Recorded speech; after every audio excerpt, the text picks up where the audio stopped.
Yo, what's going on, people? Welcome back to Football Carnage. And things are starting to get back to normal because when's the last time we've done a football frenzy? It's been so many damn watch alongs on this channel lately that I almost forgot the content that I was doing before the Euros and Copa America started. So I'm definitely excited for this because I haven't been able to do one of these in a very long time, people. But yo, if you're in here, definitely make sure to smash that like button. And if you catch me while I'm live, get in the chat. Let me know what you think about some of the stories that we're going to be talking about because people, it's been a very long time. But look, man, shout out to everybody that's been supporting the content the last week or so. You know, we've been doing long ass watch alongs, long live streams for the Euros. And then when Copa America started back up, I was thinking, damn, when am I going to actually have a chance to record any transfer news? And now that the group stages for the Euros are wrapped up, there's no games coming on during the day for me. You know, there's still Copa America, and we will be doing 2 watch-alongs later, people, me and my boy Staffy and whoever else might join us. So definitely make sure that you guys come back for that. But, yeah, I was just like, damn, I got to do a football frenzy because it's just been way too long. Like, I love talking about transfer rumors. I think this is, the most exciting time of the year. And yeah, man, it should be a really good one. But people, make sure you guys smash that like button for me. What's going on, Deca? Big up to you, bro. Always supporting.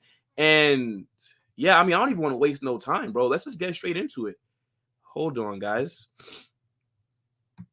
Now, the first story that I want to talk about, right? Because I had to pick carefully. I'm like, damn, where do I want to go with this? And as I said, you guys put your chats in. And at the end of every topic that I'm on, I'll make sure to look at the chat and, get in your comments. But we got to start off with Xavi Simons because I still think this is the weirdest transfer story that's been going on so far. I mean, I just don't understand why he's leaving PSG on loan again. He could start for PSG right now. Does he not want to play for them? Because I think that's what everybody's telling me. And if that's true, why the hell would he sign a deal to join them? I don't get it. Xavi Simons is starting for the Netherlands in the Euros. He balled out at RB Leipzig last season, but he can't get into PSG's team. Now, some people are telling me that there's some weird stuff going on with his deal and that, he doesn't really want to play for them and that they signed him as a kid, but now he wants to leave. So they can't sell him right now because if they do sell him, then another club might get 40% of the transfer fee and all this other nonsense. It's weird. If I was PSG, I'm not selling him. You're staying right here. They just lost Mbappe. They're going to need as much attacking help as they can get next season. Because when I look at their attack without Mbappe in it, it's mid. You got Dembele, Molokani. You got Marco Asensio, Goncalo Ramos. You got guys like that. Xavi Simons could start for PSG today. So I don't understand what the issue is, but he wants to leave on loan. This is already confirmed. He's informed the club that he will leave, but not on a permanent basis, on a loan for this upcoming season. And again, I am very confused. I think this is money laundering. There's something illegal going on here with this deal, but nonetheless, it's a lot of teams that are in for him. You got Arsenal, Man City, Manchester United, and Bayern Munich. On top of, I'm sure, other clubs circling around, seeing if they could possibly go and bring Xavi Simons into the club. Because as I said, he's a very talented player. And he's one of those rare examples of a wonder kid that actually makes it, right? We've been seeing clips of Xavi Simons since he was 6 years old in Barcelona's academy. Remember, we used to have the big-ass hair and everything? And then I think from Barca, he did go to PSG. And then I think he went to, PSV. Look, I don't know all the transfer history. I just know it's some bookie stuff going on. Point is, I like Xavi Simons. I think he's a decent player, right? He can play as an attacking midfielder. He can play on the left wing, on the right wing. He's a very technical player as well. He can receive the ball, take it on the turn, link play. He can beat a man 1v1. He can create chances as well. He has a good first touch. On the eye, it's pleasing to watch him play. Now, I'd be lying to you if I said I watched every RB Leipzig game last season because I only watched a handful. So I can't necessarily give you a big breakdown on how he did last season. But from what I'm seeing, everybody's rated his time at Leipzig. And I believe they also want to bring him back on a loan, maybe with the obligation to buy. But I think Xavi could end up going to a much bigger club than that. And when I see the teams that are linked with him, I can see him fitting in all these systems except for the first team that we're going to talk about, and that's Manchester United. Because with Ten Hag staying, I don't believe any attacking players should want to go there right now. Unless this manager does a complete 180 from what we've seen over the last 2 seasons with that haram football. If you're an attacker, if you're a winger, if you're a striker, why would you want to sign for Manchester United to have to defend for like 60% of the game and then try to do long balls over the top on the counters?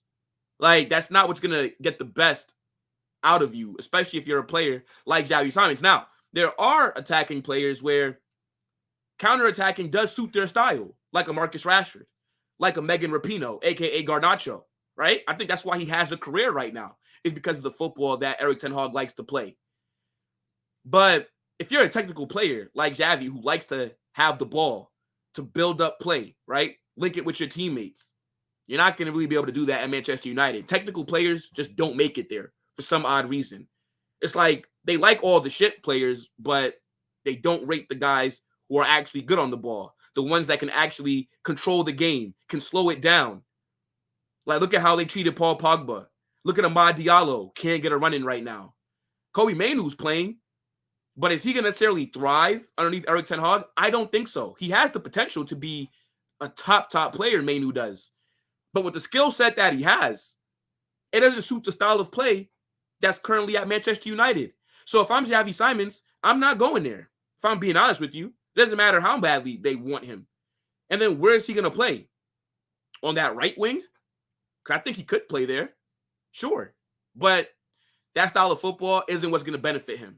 I look at Arsenal. I think he could do well at Arsenal, right? Like, that would be a good move. Now, he wouldn't get into Arsenal's midfield. They got Martin Odegaard, Declan Rice. Arsenal need a midfielder that's more physical than him. That could be in a pivot with Rice, right? Like that kind of center mid they need. They don't need a Xavi Simons for the middle of the field for them. But he can go on that left wing, right? We all know that Martinelli has been struggling last season. He hasn't necessarily progressed like a lot of people thought he would. And I think Xavi Simons could definitely start for Arsenal on that left wing. And I think he would fit in that Arteta style of play in terms of the slow build-up, passing it around, looking to break down teams that way. You're going to be going against a lot of low blocks as well. So you do need players who are good with the ball at their feet that can also unlock the defense. Then you got Man City. I think style of play-wise, he would work at Man City. It's just Pep does kind of kill the creativity of his attackers, right? Like, look at what he's done to Jack Grealish, for example. And I just don't think they necessarily need him, even though I think he would be a good signing for them. But how much do you think City are going to really want to put towards wingers and attacking midfielders, unless they view Xavi Simons as like a replacement for Kevin De Bruyne? Who knows? There's rumors that he may leave this summer to go to Saudi.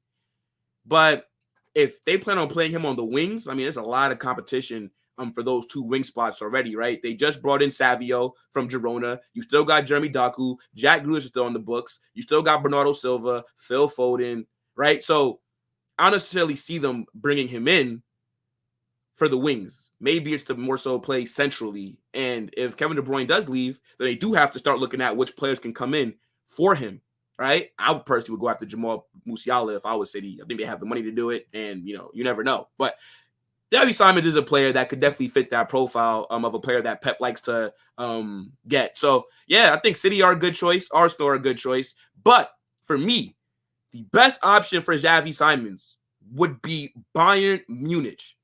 He already knows the Bundesliga. He was there last season. He was tearing it up with RB Leipzig, impressing from what I heard. And if you put him in the same team as Musiala, Michael Olise, Harry Kane, and then you add Xavi Simons to the mix, oh my goodness. Yo, they'd be playing some really good football next season. I know a lot of people were kind of making fun of them for signing Vincent Kompany. Yeah, I kind of agree, right? I don't think if you get relegated, then you should your next job a month later should be at Bayern Munich, one of the biggest clubs in the world. But I do think Vincent Kompany is going to do a pretty good job with them. I remember when he was in the championship, everybody was saying that Burnley were the Man City of the championship, right? Like they were cooking, they were scoring a lot of goals, playing really good football. And obviously with them getting relegated last season, it's because he didn't have the tools to implement his style of play, right? Burnley don't have a huge budget. Burnley are never going to be able to go toe-to-toe with a lot of clubs in the Prem. So he had to adapt his style because you can't play that same way when you don't have the quality of players. So I actually do believe that Bayern Munich are going to cook next season. And if I was them, I would be pushing to go bring in a Xavi Simons for sure. I mean, you could definitely put him on that left wing. And I think they could do some things. A front four. People, hear me out. A front four. Xavi Simons, Jamal Musiala, Michael Olise, and Harry Kane. Come on, man. Oh, my goodness me. I think the Bundesliga is in trouble. You already see Bayern Munich are doing some good business. I said it. Once they went trophyless, I predicted Bayern to have a very big summer because I'm like, there's no way in hell they're going to go into next season and not be expecting to win all the trophies. I think next season Bayern are going to do a double. I think they will win the Bundesliga and they probably will do a domestic trophy as well outside of the league. So I think Xavi Simons would be a great fit for them. And if I was him, that's where I'd want to go. But again, I got to bring it back before we move on to PSG. How the hell does this benefit them at all to loan him out again? I'd rather just sell him. But if it's true that if they sell him right now, then I think PSV get 40% of the price, then I guess you maybe just loan him then. But if I was them, I'd be trying to convince him to play for us. Like, I don't get it. It's just weird.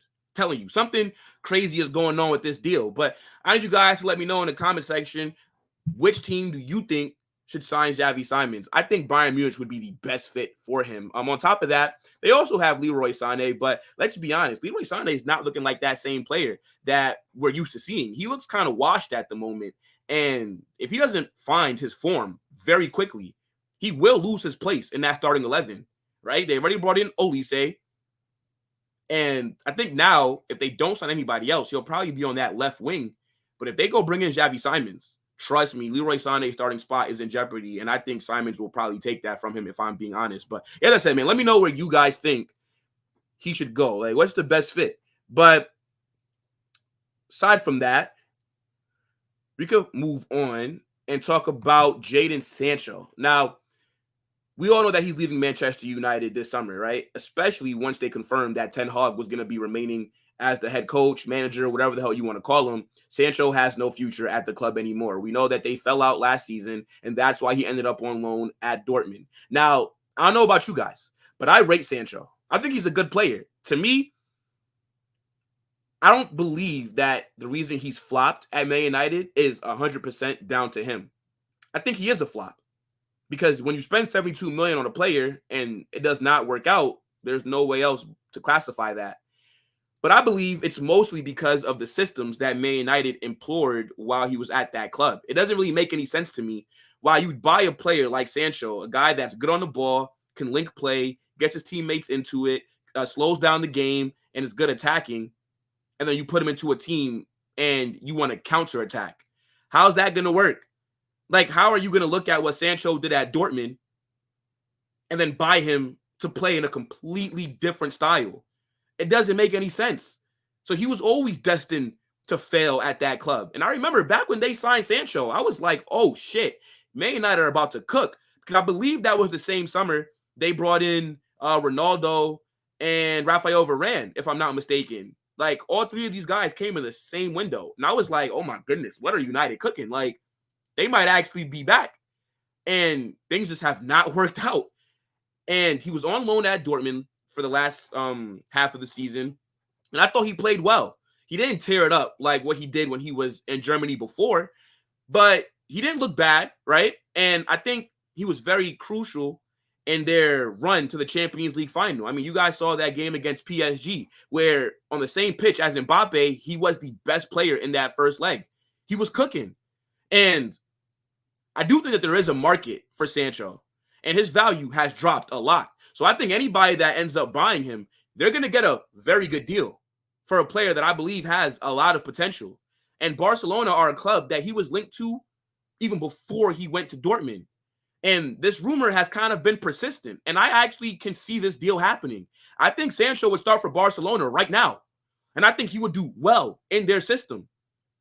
Now, I say their system. I don't necessarily know what Hansi Flick is going to want to do. But we all know that at Barcelona, you got to be playing an attractive brand of football. That's the minimum. That's the bare minimum, right? It's not enough to just win trophies at Barca. You also got to win trophies in style. So I'm going to just give them the benefit of the doubt, Hansi Flick I'm talking about, in terms of the way that they will play next season will be attacking possession-based football, right? Because we saw it at Bayern Munich, right? They were cooking with Hansi Flick there. So, yeah, that left wing spot for Sancho at Barcelona, I think is up for grabs. I think he's better than Raphinha, right? Lamine Yamal already occupies that right wing. You're not going to disbar him from there, right? That's their star boy. He's one of the best players in the world, and he's only 16 years old. Lamine Yamal looks like the next greatest thing. Let's be honest here. I can't lie. I don't like how Barcelona are managing him. I think he's playing way too many games at 16 years old while his body is still developing, which could potentially lead to injuries. But just based off what we're seeing right now, yeah, this guy is different. I'm not going to lie. I mean, look at him at the Euros. He's cooking. 16 years old. You know what I was doing at 16 years old? I was failing math and getting grounded. This guy is playing for Barcelona and one of the best players for Spain at the Euros. Different. Anyways, yeah, I think Sancho could go on that left wing and start for Barcelona right now. I believe he's better than Raphinha. He's better than João Felix. He's better than any other winger that I could actually think of that they put on that side. And I think once he's in a team that's going to control possession and attack and kind of play possession style, I think you will see Sancho kind of return to the levels that everybody expected him to when he first signed for Manchester United. But it just depends on how much Man United are going to want for him. We all know that the reports are saying Barcelona don't have the bread. I don't necessarily believe that Barcelona are as broke as they want us to believe. I think Barcelona, they do have some financial issues, but I don't just think they have no bread to spend whatsoever. They're one of the biggest clubs in the world. They generate hundreds of millions every single season. You cannot tell me that they don't have any money. They always try to cry broke, and then they end up signing ballers, right? I remember they said that they were broke and signed Raphinha, Jules Koundé, Lewandowski. Yeah, well, how are you doing that if you don't have no bread? See, you could lie to the people, but you can't lie to me. Anyways, they're saying that Man United won about 40 million for him. I think Barcelona, they may try to bring that fee down. They are going to try to get maybe around, I think United can get about 45 million for Sancho, which could make this deal tough for Barcelona. It just all depends on who else wants him, who else is interested. Because now if there's a bidding war, I honestly think that Barcelona can enter that. Or maybe they try to get him on a loan deal. If I was Sancho, they're saying that the player might push for this move. Yeah, Barcelona are a huge club. I don't blame him. So, yeah, we'll have to keep an eye on this. But I think Sancho at Barcelona would do well. I mean, I wanted him at Real Madrid. If you guys go check my Twitter, at Carnage Mob, I was asking Real Madrid to sign Sancho on loan in January because I believe he could play across the front three, right? He can also play as a number 10. And when I say across the front three, not as a striker, I'm talking about he can drop deep and play as a false 9. We saw last preseason, Ten Hag played him there in preseason, and he cooked. And I thought that's where he was going to be at for this season, well, for last season. But he just ended up getting dropped for no reason, even though he had a pretty good preseason. So, look, he's a creative player, and I think in a slower league like La Liga, where technical players seem to thrive, yeah, Sancho would be a very good signing for Barca, but I just don't know how much they'd exactly be able to spend on him, right? Maybe they try to do a loan with the obligation to buy. I just think Man United want to sell him now, just get rid. And they're going to lose a lot of money from him because if they bought him for about 70, 80 million, and now you're going to only be getting back maybe like 40, 45. Yeah, I don't know. But his loan spell at Dortmund kind of brought up his value a little bit because before that, if he didn't go on loan and if he just did not play for Man United for a whole season, basically, because he fell out with the manager, his value would have been cooked. I'm not going to lie. So, they got to thank Dortmund for that. And it's kind of a shame that Dortmund don't want to, or they can't spend 45 million to bring him back because I think he is a good player that fits their system. But, Dortmund are cheap. They want to spend as little as possible on young players to be able to sell them for a lot of money in the future. Dortmund are not a serious club, but that's neither here or there. But yeah, let me know what you guys think about Jadon Sancho possibly going to Barcelona. Like, is that a move that you like for him, or what other club do you think should come in for him? I know that he's been linked to Juventus also, and maybe that could be a shout as well because they now have Thiago Motta, so they're going to be playing a good brand of football. You saw what he did at Bologna last season, so yeah, that might be what is it called? It might be a situation where you do have multiple teams coming in for him, and I'm sure that's what Manchester United would want, but definitely not Barcelona if they are trying to bring him in. So, yeah, man, we'll see. Let me know what you guys think about this down below. But enough of Sancho. By the way, real quick, how's my audio sounding? Can somebody let me know in the chat? How does my audio sound? I kind of want to, because last time I did a live, for some reason, the audio sounded crazy. So I just want to check that real quick before I keep going because I'm going to be like really annoyed. But let me see. We got a comment here. Okay, my audio is good. All right, bet. Yeah, I remember last time it sounded like I was talking and I was underneath water. Like I sounded really muffled. And when I watched it back, it pissed me off because I'm like, bro, I just talked for like 2 hours and the audio was like trash. All right, but if Deca says that it's all good, hold on. I just want to hear it for myself though real quick. But I trust you, Deca. Yep. It sounds perfect. My guy, Deca, man. Big up to everybody that's here. Yo, make sure that you guys smash that like button as well. But let's continue because I got a few other things to talk about. Now, Eze is a player that has been linked with a move away from Crystal Palace, right? Him and Olise. Now, Olise is already gone. He's joined Bayern Munich. So now Eze is the lone survivor, I should say, at the club that people really want to go out there and sign. Now, I don't know why I framed it like that because Crystal Palace do have other valuable players as well, right? Like Joachim Anderson. You also got Mark Gahey, who's cooking for England right now. And yeah, Crystal Palace have a lot of talent. So I shouldn't have framed it as if, you know, they were the only two pieces that people would want to sign. But you guys know what I mean, right? Like Eze and Olise are the hottest commodities at Crystal Palace at the moment, right? Those are the players that I think they will be able to make the most money from selling, right? Now, obviously, Olise is gone. He's at Bayern. So Eze is the most valuable attacker at the club. Maybe I should have said it that way. Point is, he's being linked with the move to Arsenal. He's also been linked with the move to Tottenham and Man City, and we've talked about that already. So I'm not going to get into that. We're going to focus more so on the Arsenal link. And I cannot see this deal happening unless they plan on buying him to then just play him on the wings. Because would Eze get in over Odegaard as that attacking midfielder? I don't think so, right? I don't think Arsenal need to really be looking at replacing Martin Odegaard. So I think Eze would be a good signing for Arsenal, possibly if he's on that left wing, because he can play on that left-hand side. Again, Martinelli, I think his place in the starting 11 is under question because he has not progressed. He has regressed. Last season, did not play well. But I just don't think Arsenal necessarily need a player like Eze, right? He's a very entertaining player to watch. He's really good on the ball. He's very creative. And he does cause headaches for the defenders because you got to be real careful with a player like Eze around you. He has quick feet, and you could end up fouling him in the box because he's making you look kind of crazy, doing a step over, hitting some kind of move on you. And next thing you know, you're ended up on Twitter because you're doing a split and he embarrassed you.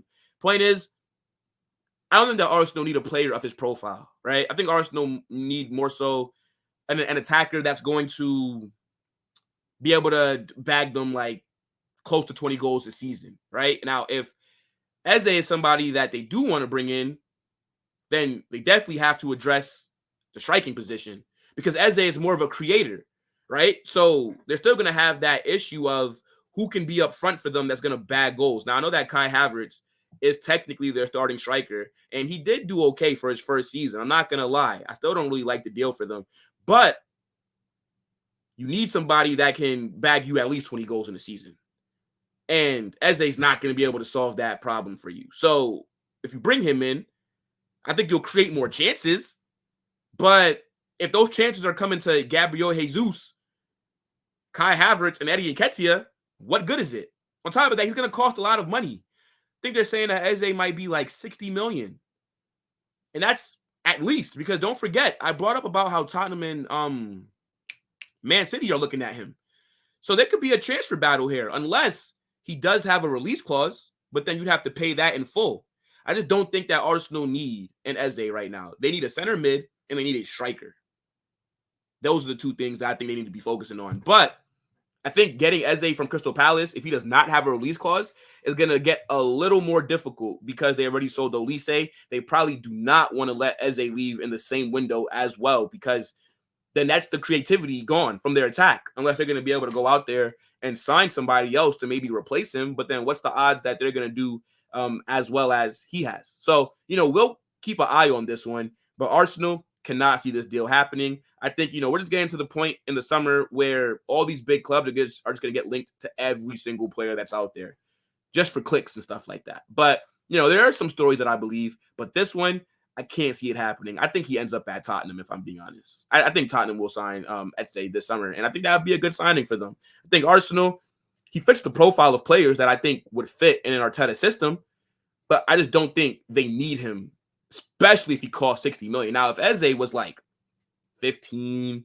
20 M's, oh yeah, you do this deal. But 60, when you still need a partner for Declan Rice in midfield, when you still possibly need a striker, because let's be honest, Kai Havertz is not the guy that's going to be able to bag you 20-plus goals a season.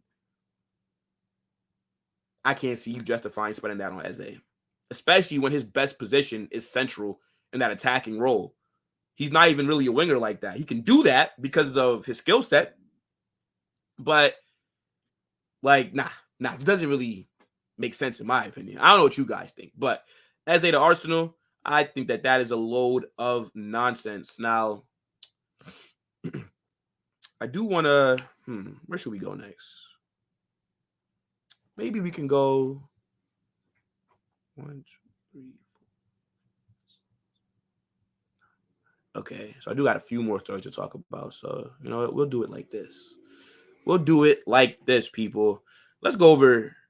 Actually, let's go back to Bayern Munich because we talked about Bayern a little earlier. Yeah, so we can talk about Joshua Kimmich, right? We all know that his contract situation at Bayern Munich is a little weird at the moment, right? Because he only has 12 months left on his deal. And I haven't heard any talks of him signing a new deal. So Bayern have to possibly cash in on him this summer. You can't lose Joshua Kimmich for free. That's just bad business. Now, I remember when the season was going on, people were saying that he fell out with Thomas Tuchel, and that's why he's not signing a new deal. Well, Thomas Tuchel is not here anymore. Vincent Kompany is now their manager. How come he still hasn't signed a new deal? Is he waiting until after the Euros? Maybe, right? That could possibly be when we sign, not sign, but when we see him sign a new contract. So maybe I'll give him the benefit of the doubt. But if I'm Bayern, I'm already thinking of ways to cash in on him. And I'm thinking of players that we can bring in to replace him. Now, Joshua Kimmich is a good player, right? He plays as a right back, but we've seen him in midfield as well. And I think he can play in midfield and at right back really well. I think his best position, though, is right back, even though we're not going to forget that performance at the Bernabeu, right? We're not going to forget that Vinny made this guy look like a farmer, made him look like a part-time footballer. He was getting cooked against Vinicius, but that's neither here or there, okay? I'm just had to bring that up, by the way. But look, man, there's a lot of clubs who are in for Kimmich, and I don't blame them. I think every single big club in the world should be looking at Joshua Kimmich, especially with his contract running down, because you're going to be able to get him for a cut price. If Kimmich had multiple years left on his contract, you probably would have had to spend like 60 or 70 million to sign him. But now, with only 12 months, you can maybe get him for like 40 to 45 million. And I think he starts for basically every team that's linked to him, right? Like, except for Real Madrid, though, if I'm being honest. I don't think he starts for Real Madrid. So let me not say that. And let me not say every single team, even though I think Madrid are looking at him. I wouldn't sign him as a Madrid fan. I don't necessarily want Joshua Kimmich. But when it comes to like Man City, Arsenal, Barcelona, Liverpool, right? Teams like that. Oh, yeah. He walks into their starting 11 for sure. And I think he could start in midfield or at right back. So, I mean, let's kind of go team by team and let's see where we think the best fit is. Now, I'll start with Real Madrid because that's my club and we could talk about it. I don't necessarily think there's room for Kimmich at Madrid. I'm not going to lie. Look, midfield is the strongest area of our team. There's no room for Kimmich there. We already have Tchouaméni. We got Camavinga. Where is Joshua Kimmich going to play?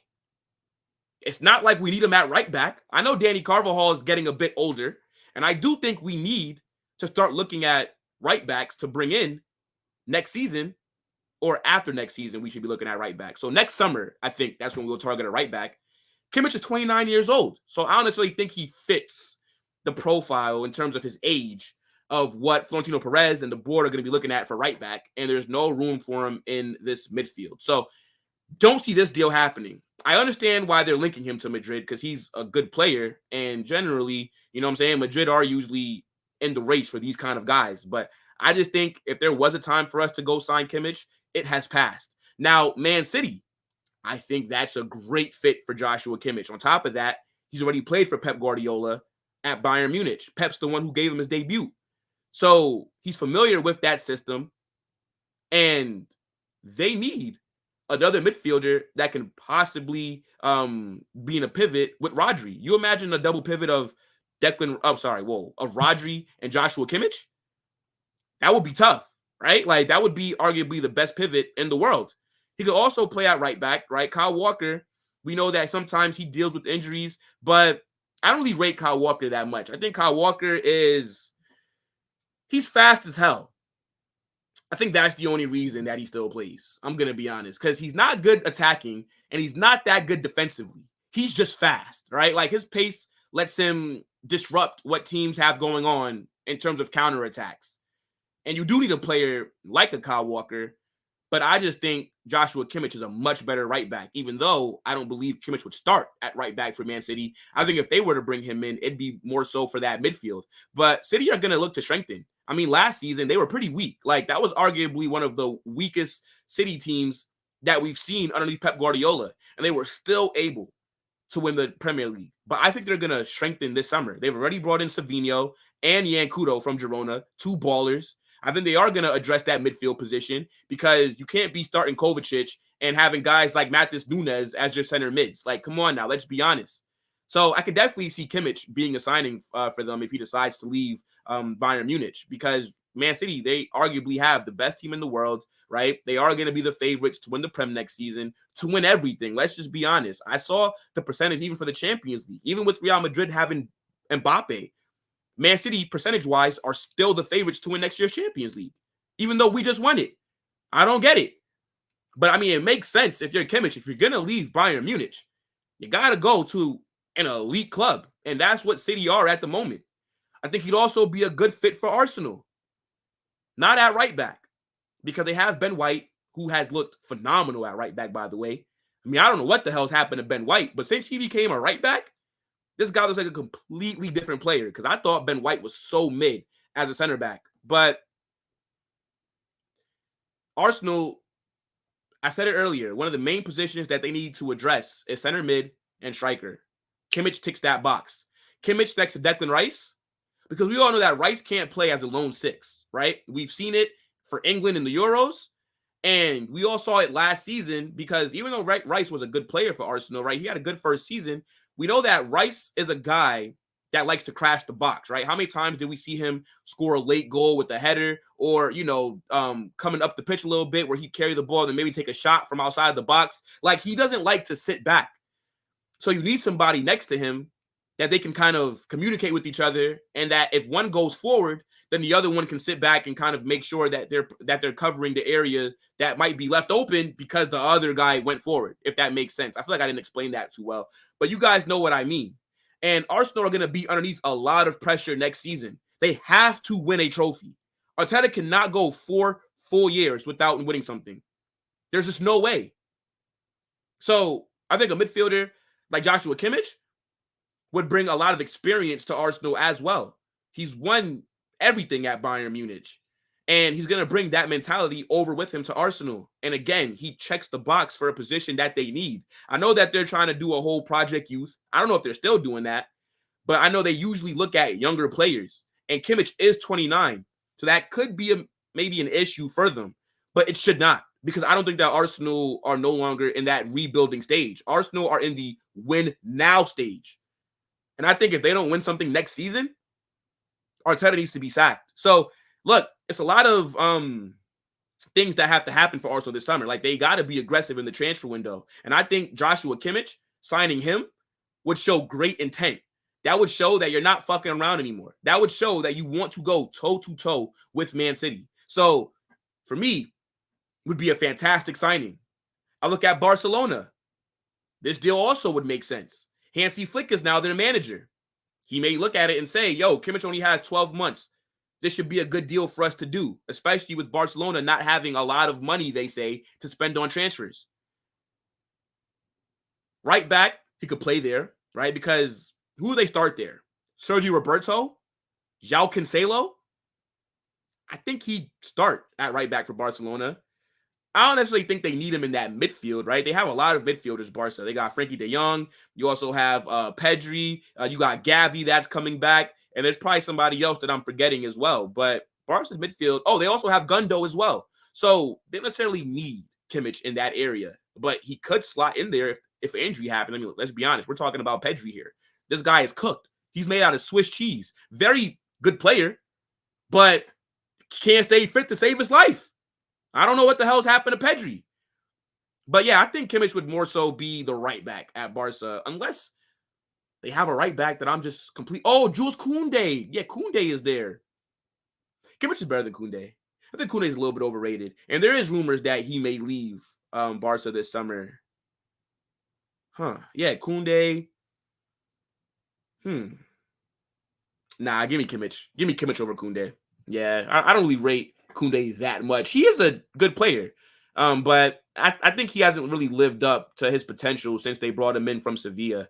But yeah, man, look, I think Kimmich is going to have his pick of clubs this summer. I mean, all the power is in his hand. I mean, like Bayern, if they don't sell him, if he doesn't want to leave and he decides to leave on a free, that would really hurt them, right? So yeah, let's see where he ends up going. I think Liverpool were also mentioned, but I can't see Liverpool. I can't see him going to Liverpool. I know that they're a big club, and I don't know if Decca's still here. Shout out to my guy Decca. I don't want to offend you, bro, but you already know I don't really view Liverpool as that attractive. I know that you guys are a big club, massive fan base, great history, but I think with everything that's going on at the moment, right? Jurgen Klopp just leaving, Arne Slot coming in. I think Liverpool are going to kind of go into a little rebuild, right? I don't think they're going to be that successful for the next few seasons, because whenever a legendary manager leaves, the guy that comes in after him just never picks up where he left off. Like, there's gonna be some kind of regression, and I think Salah, I think he's gonna leave this summer. I know people are saying that he's gonna stay. There's reports saying that as well. Yeah, it's easy to say that until Saudi comes in with 100 million, and Salah only has 12 months left on his deal as well. So why would you not cash in on him? Makes no sense. I could see Van Dijk going. Trent Alexander-Arnold at the time of this recording only has 12 months left on his deal. What's going to happen with his future? I think Luis Diaz might leave the club as well. Andy Robertson. I don't know. If I'm Kimmich, Liverpool is not necessarily a club I'm looking at right now. And I don't really think they maybe want to go for players like Kimmich, even though he benefit them a lot. But yeah, man, Kimmich. This is going to be one to keep our eye on. I ultimately think he stays at Bayern. I don't think they're going to let him leave. I think he ends up signing a new deal. Again, as I said, maybe it's because the Euros are going on, and that's why he hasn't been able to sign a new deal yet. But that's just me kind of giving them the benefit of the doubt, only because he's had all season to sign a new deal. The Euros didn't start 12 months ago. The Euros started a week or so ago. Or this summer, I should say. So why hasn't he signed a new deal before that? Again, they were saying that he fell out with Thomas Tuchel, but now Kompany's here. But again, he's probably at the Euros, hasn't really gotten a chance to talk to his manager and his new manager. And, they're focusing on winning it, right? Germany are one of the favorites, so it makes sense that all his focus would be with the national team right now. So we'll keep our eye on this one. But which club do you think should sign Joshua Kimmich? I think every club could use him. But yeah, it's weird. I don't think he leaves Bayern, though. What you guys saying in the chat, though? Let me see. Decca says, Etse to Tottenham makes more sense. Yeah, bro, for sure. I think, Etse, I think he'd cook in that Antoine Postecoglou kind of system. Big up to Luke. He says, which striker should Arsenal sign? If I was Arsenal, I would go in for Ivan Toney. I think that's the best available striker on the market, especially at the price that he'll cost, because he only has 12 months left on his contract, and he's at freaking Brentford. He shouldn't cost a lot of money. I know Brentford saying that they want 60 million. You're not getting 60 million for Ivan Toney because he only has 1 year left. So you either lose him now or you lose him next summer for free. But it seems like nobody wants Toney anymore. It seems like they've just all forgotten about him. I still rate Toney. They're saying that he has an attitude problem. Whatever, right? Tell me what top striker or what top attacking player, just what top player in general does not have a little bit of arrogance or a little bit of an attitude to him, right? They're saying, oh, well, maybe Arteta, he doesn't fit the profile, but it's just because Arteta possibly can't manage big name players. Like, let's just be honest. He can't manage players that could possibly give him any kind of pushback, right? That's why he got rid of an Aubameyang, Lacazette, Ozil. He wants younger players who are just going to listen to whatever he says and give no talk back or whatever the hell it's called. But for me, nah, man, I definitely think Ivan Toney would be an excellent signing for Arsenal. I think he'd be an excellent signing for any striker. I mean, for any team that needs a striker. So that's who I would go get, right? I know that they're talking about like Isak and who else? I'm drawing a blank. Isak and damn, I'm forgetting his name. It doesn't matter. Point is, I think Isak's going to cost way too much money, and he'll never live up to that price tag. For me, Toney is the guy. He can do everything. He can drop deep. He's good in the air, can link play. He can have a shot as well. To me, he's just a complete striker, and I think he wants to leave Brentford. I don't think it'd be that hard of a deal to get done because I think he'd force the move. But, yeah, let me know who you think, though, should sign as a striker for Arsenal, bro. Hey, big up to Sophia. I'm good. How are you? Shout out to Sophia, guys. Make sure that you check her out as well. She makes content really good as well. So shout out to Sophia. Thanks for getting in the chat.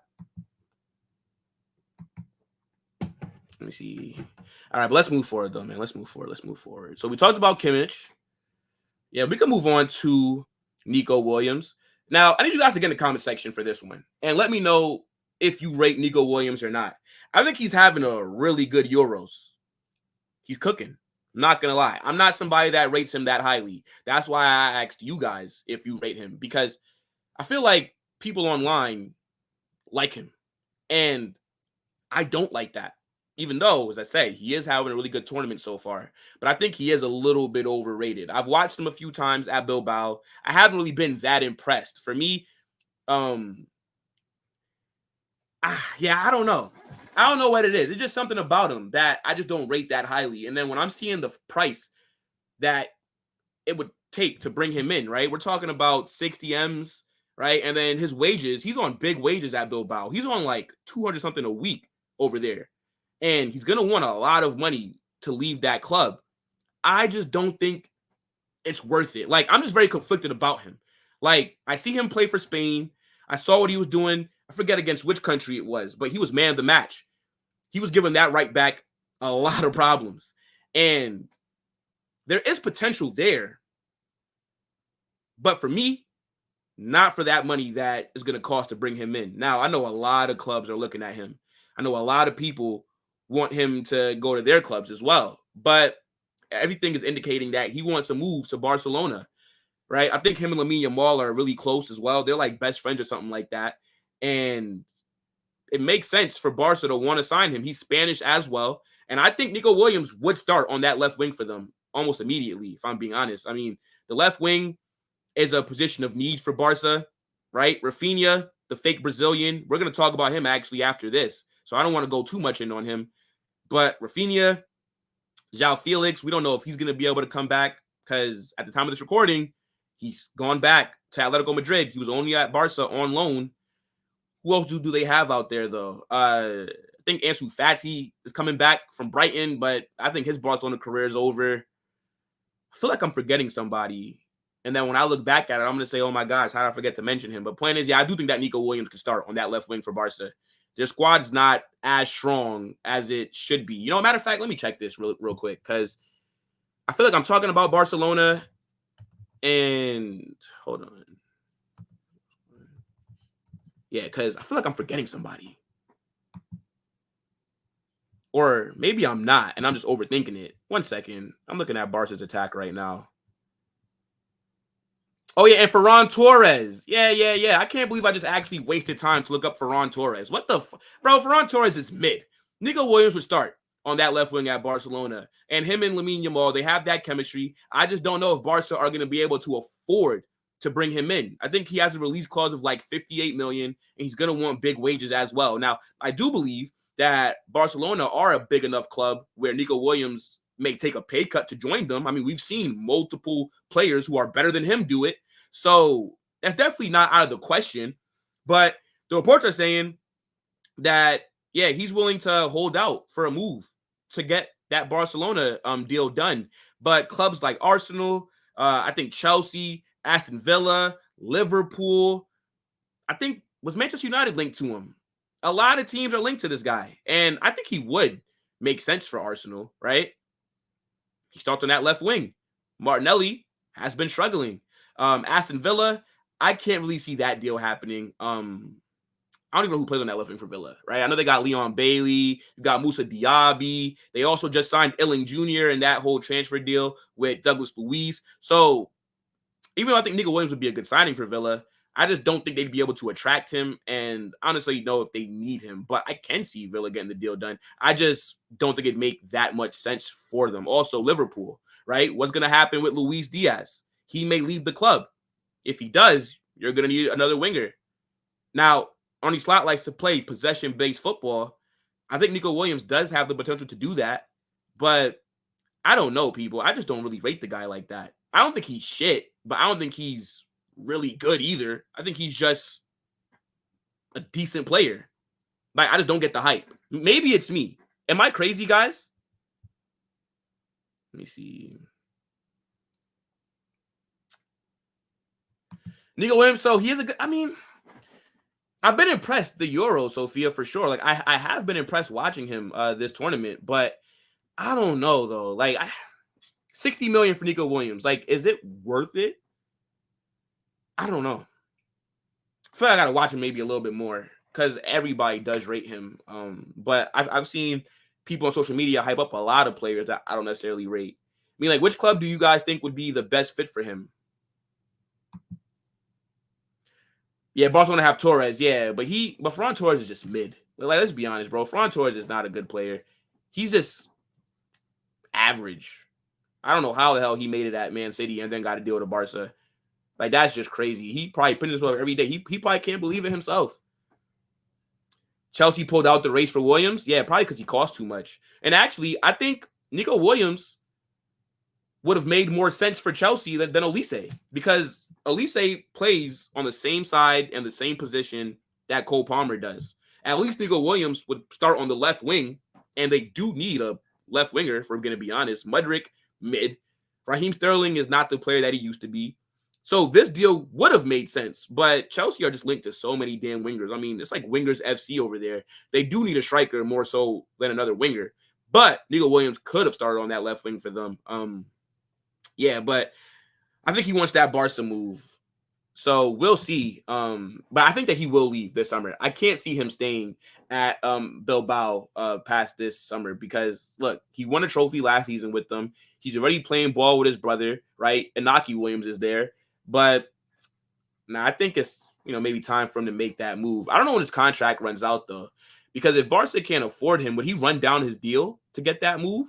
I don't know. And I was also surprised to see how much money he makes a week. Like Nico Williams, let me confirm his wage. I know it's like over 200K a week. Hold on. Nico Williams wages. 1 second, guys. Bro, Nico Williams. Nah, this can't be right. Or maybe it is. I saw he was on like 200K a week, bro. Yeah, he's on 200,385 a week. You know how much money that is? That is like an insane amount of bread. And I didn't even know that Bilbao were spending money like that. I didn't know that they were able to offer a player those kind of wages. But people made a good point and said, yo, Bilbao, they only sign players from their region. So they're not even spending that much money on transfers. So that's how they're able to keep their big players, is by offering them big wages because of how much money they save on transfers. And that makes so much sense. Hold on, guys. 1 second. 1 second, guys. 1 second. 1 second.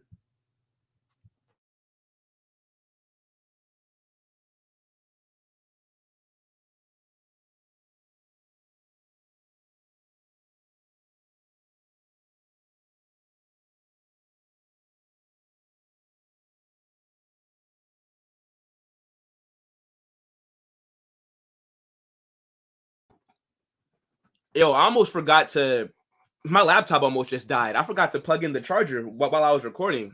I almost panicked for a second. But yeah, they're able to offer their players a lot of money to keep them at the club. So it makes sense that he's on so much money. But yeah, I mean, everybody's saying kind of that his wage demands are a bit high. And if he does want to go to Barcelona, I'm pretty sure he knows that he's gonna have to lower those demands, bro. But I don't know. We'll see though. I think the Premier League would be a good move, right? Arsenal could use him on that left wing. Liverpool could possibly use him on that left wing. They also have Cody Gakpo as well. So even if they sell Luis Diaz, they might not need a Nico Williams, because I think Cody Gakpo is a pretty good player. And I think he's better than Luis Diaz as well, even though, Luis Diaz, he's South American, he has flair, he looks good on the ball, but that guy can't put the ball into the back of the net to save his life. Yeah, point is, I'm gonna have to do some more research on Nico Williams, though. I just don't rate him that highly. That's all. But if I watch more of him, I'm maybe I'll come around a little bit. But yeah, I've been impressed at the Euros. I can't lie. He's been playing really well for Spain. They're playing some good football, and Nico Williams has been a big part of that. So, just because I don't really rate a player doesn't mean that I think they're shit. It's just, I believe he is a bit overhyped, though, to be honest. But yeah, we'll see, though. Nico Williams, which club do you guys think should sign him? But let's move it forward. Is there any chats that I missed? Make sure. I know it's not like a whole bunch. Osimhen, that's the other player that I was thinking of when I was talking about Tony, and I was like, there's another, when I brought up Isak, and I was like, yeah, there's another player that people talk about. Yeah, Osimhen for me, it's a lot of money, bro. Like, they're gonna want over 100 million to sell him, and I don't think Osimhen is, again, I think he's a bit overrated. So the money is kind of where I'm like, I don't know if I'd do this deal if I was a club. Look, for me, Ivan Toney, bro. Go get Ivan Toney. Like, it's so simple. He's at Brentford. You should be able to poach him from them, and he only has 12 months left on his deal. I think that's just a better value buy, and he's already Premier League proven. The guy scored 20 goals at Brentford. Not this past season, obviously. He was suspended for most of it, and he didn't come back and play the best.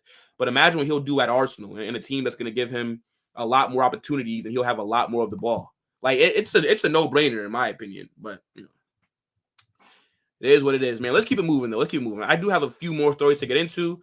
And we've been live for a little under an hour, guys. Yeah, man. Yeah. Let's get moving. Let's just get moving. Now, I know we just talked about Barcelona, right? And how they're looking at Nico Williams because they may need a winger. And that's because Raphinha might be leaving the club. Now, I don't know about you guys, but I don't believe Raphinha is Brazilian. I think he was born in like Bolivia or something like that. And then they just kind of smuggled his family. They probably just got smuggled into Brazil, because this guy is an absolute fraud. I do not rate Raphinha at all. He's tricked me, because when he was at Leeds and when he got that move to Barca, I actually thought he was going to do really well for them. And he's just been so mid. I watch him for Brazil. Mid. Like, can somebody actually tell me, aside from maybe 2 or 3 games where Raphinha's looked really good? I'm telling you, I was questioning if he was Brazilian this whole season. And he did end up kicking up against PSG, right? He had a very good Champions League 2 games versus them. But aside from that, what did he do for Barca? This guy, man, look, they're saying that Al-Hilal are ready to offer like 90 million for him. Or is that how much Barcelona want? Point is, they need to cash in on him immediately. This guy lost his spot to a 16-year-old. Now, to be fair, Lamine Yamal is a generational talent. So, fair enough. But still, he's not that good. Raphinha is a fraud. If Al-Hilal want him, if I'm Barca, I would tell them, let us know where you want us to drop him off. And shoot, we'll even give you guys some money for taking him because he's just not that guy. And I can definitely see him leaving this summer. Now, if they are able to get 90 or 100 million for him, oh, they just hit the jackpot because he's worth nowhere near that. I think Raphinha is worth 30 million max. I wouldn't even spend 50 on his ass because I don't necessarily see what he provides you. He's not that good on the ball. He can't cross. He can't really beat his man 1v1. Like, what does he do? And if I was him, I'd go to Al-Hilal. Yeah, why not? I think he does want to stay at Barca. But, bro, go to Saudi. We've been seeing him get linked there since last summer to this same club. I do believe they are seriously interested in him. He's also going to have some of his Brazilian guys there. Neymar plays for Al-Hilal. Malcolm is at Al-Hilal. They got a good team there. Ruben Neves, Mitrovic, Bunu. Like, why would you not want to go there, get a bunch of money, tax-free as well? I think this works for both parties. I don't think Barca really want to keep him because they want to raise funds to make signings.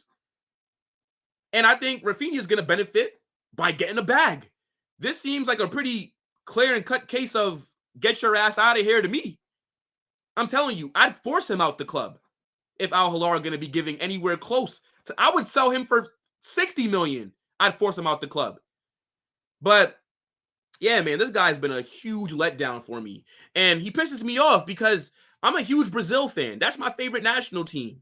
And I had to watch them struggle these last few seasons, or not seasons, but these last few international games and, World Cup qualifiers, and just all the other tournaments. And Raphinha has been a main part of that team. Get him out of here. Like, this coach seems to just always shoehorn him into the side. Oh, my God. Against Costa Rica, we played a front three of Vinicius, Rodrigo, and Raphinha. I think Ronaldinho maybe saw Raphinha in training, and that's when he made that post, basically slandering the Brazil national team. This guy is not it. Now, would he do better in the Saudi league? Probably, right? Because he's not going to be going against world-class defenders every game. So he possibly can cook there. And Al-Hilal, by the way, are a huge club. They are like the biggest team in the Asian continent, right? Like in that region of the world, Al-Hilal are the most successful club. So he's going to be going to a big club. They're going to be giving him a lot of money, untaxed, and he'll be able to play with some good players because Al-Hilal have a pretty good team. They just won the Saudi League last season. They went invincible. They beat Al-Nassr in the King Cup, and I did a watch long for that. That game was actually pretty lit. Like, I'll probably start watching some of these Saudi League games, like when it's the big clubs playing, to be fair, because I was very entertained. But if I was him, I would go. You was at Barcelona for 2 years. You won La Liga. You won the Spanish Super Cup. I mean, like, just go cash in, bro. Like, and Barca should be looking to force him out the club so they could possibly bring in somebody else to upgrade. But yeah, man, fuck this guy, Raphinha. I just don't rate him at all. And I was bamboozled. At Leeds, I thought he was pretty good, right? I was like, ooh. I remember Arsenal, Chelsea, Barca, they were all fighting for him. And I'm like, yo, I think he's going to cook when he leaves Leeds because he'll be in a side that's going to be playing with more of the ball, and he was a good player at Leeds. So imagine what he'll do at Barcelona. Imagine what he'll do at Chelsea or an Arsenal. Boy, was I wrong. I feel like Ten Hag right now. My talent ID was off when it comes to reading him, right? Like, maybe I just don't know how to really rate Brazilians like that. I don't know. It's ridiculous, bro. But yeah, I think it'd be a good move for both teams. And Raphinha, I think, would be the biggest winner. Actually, no, I'm lying. Barcelona would be the biggest winner because they'll get him off the books. They'll also make a lot of money, and then they'll be able to possibly bring in somebody that's better than him. But yeah, man, let me know what you guys think of Raphinha possibly going to Al-Hilal. Would it be a good move, or do you think he should stay at Barca? Or let me know another club that you think he should go to. Now, moving forward, we're going to talk about Bernardo Silva. He's been linked with a move away from Man City for like the last 3 summers. And it seems like this transfer window might actually be the one where he ends up getting out of there.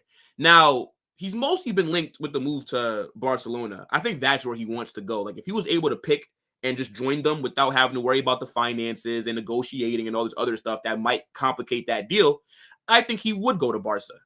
And it makes sense. City are a better team than Barcelona right now, but Barca are just a much bigger club. So it makes sense that he'd want to go there. You saw Gundo leave City for Barcelona.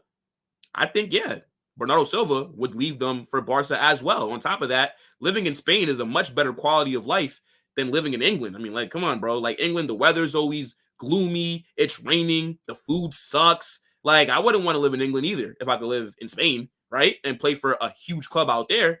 But recently, aside from Barcelona, he's also been getting linked with the move to Bayern Munich. And I think this would be an excellent deal for Bayern to get done if they can, right? I think Vincent Kompany, the way that they're saying he wants to play football, possession-based, attacking, I think people were saying that he either runs a 4-2-3-1 or a 4-1-4-1, or he runs like a 4-3-3. I think in any of those systems, there's always room for Bernardo Silva because Bernardo Silva is one of the best players in the world. I actually think he's very underrated. And if his release clause is 50 million, yeah, I think every club should be looking to trigger that deal because every club can use Bernardo Silva. There's not many players that are like him out there. This guy could play as an attacking midfielder. He could play on the wings. He can drop a little bit deeper and play as a center mid. And his quality, it shows every single week. I think City losing Bernardo Silva would be a big blow for them. And I don't know how they'd be able to replace him. I'm not saying that there's nobody out there that can do a similar job to him, but I don't think that there's going to be anybody that they can get next season that's going to be able to have the same kind of impact on that team that Bernardo has had. Really good play. I rate him highly. I think he's quality. Now, I know, for Portugal, he doesn't really play as well. And some people say, oh, yeah, outside of the City system, it's not looking good in the light. They say that about like KDB as well. But I think Bernardo Silva is better than Kevin De Bruyne. And I would take him at Real Madrid every day of the week because he is quality, bro. He's so good on the ball. He slows down the game. You can't get the ball off of him, bro. And Bayern needs to be an excellent signing for them. I think he slots right in the midfield. You could also play him on the left wing. You could play him on the right wing. And him, Jamal Musiala, Olise, Leroy Sané, Harry Kane. Yeah, man, that's a good attack. That is a very good attack. Yo, I try to tell people, Bayern Munich are not going to be messing around this summer. I know that their board are pissed off about losing that Bundesliga title. They didn't win anything last season. For the first time since I've started watching this sport, Bayern Munich went trophyless. Never seen that done before to them. So I already know that they were going to have a big summer. I knew that they were going to respond. They already made 2 signings at the time of this recording underneath Kompany. They signed some defender from Stuttgart who looks really good. And then they signed Olise. They're not done. They're also going to be selling a few players as well. And they're going to bring in some more players. And I think Bayern are going to run away with the league next season. I back Kompany to do really well there. And if they bring in Bernardo Silva, oh my gosh, bro. Like, Bayern are one of the clubs that have the highest standards in world football. Aside from Real Madrid, who has higher standards than Bayern Munich? They sack managers even if they do win the Bundesliga. You still might get sacked because that's not enough. And I think that's how clubs should be run, especially when you're at the elite and when you're at the top. Because I think Bayern, for as shit as they were last season, they were still in the Champions League semifinal. Think about that. Imagine if they add a player of Bernardo Silva's quality. And I know he's 29 years old, but I think it gets a little bit overblown, right? How people just make it out like, oh, if you're over a certain age, then you're just washed. Bro, Bernardo Silva is the kind of player that can play at a high level until he's like 34, 35. And then even then, I think he can still be at a high level. Look at like a Luka Modric or Toni Kroos. I think Bernardo Silva can be just like that in terms of you're 36, 37 years old, still being able to play at the top level and put in good performances week in, week out. He's that good, in my opinion. Maybe I'm overrating him a bit, but this would be an excellent signing for Bayern. Only 50 million. You guys see, transfer market has him valued at 70. But again, I think he does want to leave Man City. I think Pep has had to convince him the last few seasons to stay. But would he go to Bayern? I don't see why not. But I do believe he wants that Barcelona move. But I just don't think Barca are going to spend 50 million on a player that's 29 years old. They should buy him, but I just can't see it, especially if they don't have the money like that anyways. I think that they'd want to go for a younger player, but I think he'd be a great signing for Barca. I think he'd be a great signing for anybody. And if I was Arsenal, Man United, Liverpool, Bayern Munich, PSG, I don't know, Napoli, any of these elite clubs, I would be trying to call up Juve, right? Thiago Mata's now there. I would be calling up his agent and saying, what would it take for Bernardo to want to come to my club? But maybe I'm just overrating him. I think Man City, I would not want to lose him, bro. I would be doing everything in my power to try to keep him. But you guys let me know what you think about Bernardo Silva. And also let me know if you think he'd be a good fit at Bayern Munich. I think he would tear the Bundesliga up. He's not a guy that gets a lot of GA, right? I know that's how a lot of, especially younger people or just social media aged people rate players, right? Oh, look, he scored 30 goals or he scored 20 goals and got 10 assists.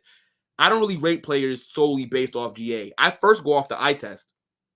But I do agree that stats matter. But I got to look at what I'm seeing first because stats can be misleading, right? Like Darwin Núñez. He puts up big numbers. He scores goals. But when I watch him for a full game on a week in, week out basis, he's missing a lot of sitters. He can't finish like that. It's not that impressive. But the numbers will have you think it's something else. Bruno Fernandes is another example of the numbers. Even though I think Bruno... See, I don't rate Bruno, but I understand why his numbers look like that at Man United, for example. But again, I just think he's another player where I think if you just went off the stats, you would rate him very highly. But if you watched him on a week in, week out basis, I don't think that you'd rate him as highly as you probably do, right? The guy's a midfielder that can't control the ball. Point is, Bernardo Silva would tear up the Bundesliga, and if he's able to slow down the game in the Premier League, a much faster and physical league than what they got going on in Germany, imagine what he'll do in a slower league when he has even more time on the ball, especially if he's playing lesser competition. He will go crazy. But I don't know. Maybe I'm just rating him too highly. I don't know. I think Bernardo Silva is world class. I think he's fantastic. He's fantastic. I would take him in a heartbeat. But yeah, let me know what you guys think about this down below. Let's see.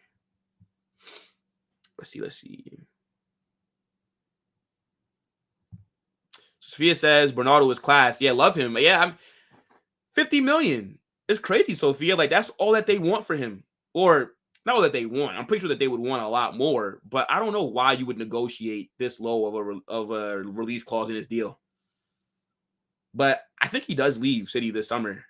I think he does. I mean, like, how many summers can we keep going through of the rumors of him possibly leaving and then he ends up staying? Like, I think wherever there's smoke, there's fire. And I believe he wants out of City. I think he just wants a new challenge, right? Like, he's been at City damn near as long as Pep's been there. They've won everything, right? He's probably like, all right, I won the Premier League again, right? Like, okay, we got the Champions League trophy. You know, they didn't do that, so that's fantastic. But he's already won the Carabao Cup. He's won the FA Cup. They're dominating England. He's probably bored. If I'm being honest, Bernardo Silva is probably bored, which is kind of crazy to say. Like, bro is suffering from success. But, yeah, I think Bayern could definitely sign him. I think they're as attractive as anybody else in the world. But I believe if he could pick, it would definitely be Barca. And maybe if he can't get that Barca move, then he probably would just end up staying at Man City. Why not, right? But let's move forward, though. And we're going to talk about Alexander Isak. Now, shout out to my guy, Luke, who was putting in the comment earlier asking about kind of what strikers I think, Arsenal could sign. And there are a lot of other teams in the Premier League that need a striker, right? And one of them are Chelsea. And I'm not going to lie. Chelsea, the player that they've been getting linked to lately were pissing me off. I'm not even a Chelsea fan. But none of the guys that were being talked about really moved me. I'm like, you're talking about a striker from Villa who only scored like 4 goals last season. You're talking to me about unproven young strikers. No. Chelsea need to go out there and sign a proven striker. And Alexander Isak is a name that they're looking at. And I think it would be a good signing because when you have a squad like Chelsea and your striker is Nicholas Jackson, I think, yeah, you need to upgrade almost immediately. I don't even think Nicholas Jackson is that bad, right? I don't think he's shit like how a lot of people do. I think Nicholas Jackson has a good first touch. He's good on the ball, makes good runs, right? He gets his teammates involved. But at the end of the day, a striker's number one job is to put that ball into the back of the net. And Nicholas Jackson just cannot do that at a high enough level, right? And I think if Nicholas Jackson was more clinical in front of goal, I think Chelsea would have had a better season. And I rate what they have going on. I think there's a lot of talent in that side. I think Chelsea are going to surprise a lot of people next season. I think they come top 5. And I do think they will win the Conference League. Sorry. Yeah, I think they have to win that. Like, that's a must. You cannot be Chelsea and you're in the Conference League playing against teams where their players have daytime jobs and you're not winning that competition. But yeah, I think Chelsea, the talent that they have, right? You saw Cole Palmer.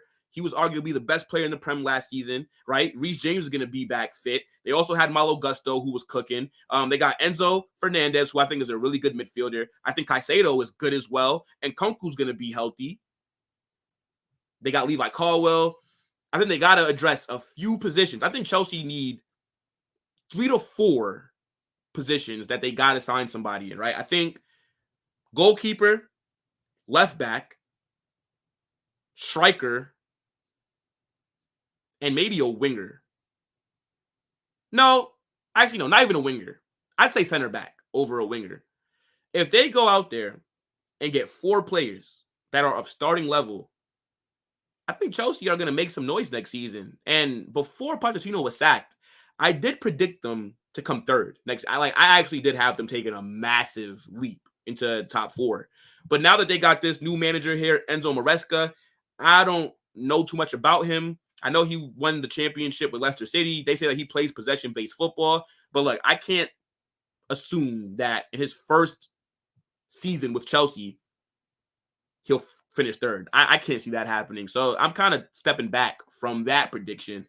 But I like what Chelsea have going on. And when I look at that side, I see a lot of potential, right? They're signing up every single young talent in world football, right? They got Estevan Willian coming in after next season. Kendry Pye coming in after next season. They just signed that striker from Barcelona, Mark Guehi or whatever the hell his name is. They're also looking at a young center back from Argentina or something like that. Bro, they're not messing around. Like, they are trying to find gems and sign them up ASAP. I don't know what Todd Bowley and Chelsea are necessarily trying to do, but I kind of like where it's going. And if it pans out, Chelsea could have a very good team in the next 3 years. It's actually kind of crazy. But the side that they have now, I believe, is good enough to where they should be competing for trophies next season. Now, they won't win the Prem, but I think they can go deep in the Carabao Cup like they did. And I think they could go deep in the FA Cup like they did last season, right? They were in Wembley twice. And if we're going to be honest, people, they should have beat Liverpool.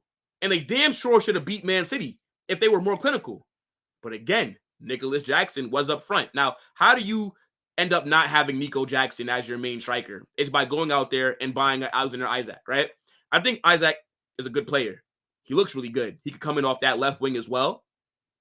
And I think when you have a £1 billion squad, right, to be able to go out there and sign a player like Isak, who's going to cost over $100 million. Now, let's not get this confused. Chelsea already have the top 2 spots for the most expensive transfer deals in Premier League history. Caicedo is first, Enzo Fernandez is second.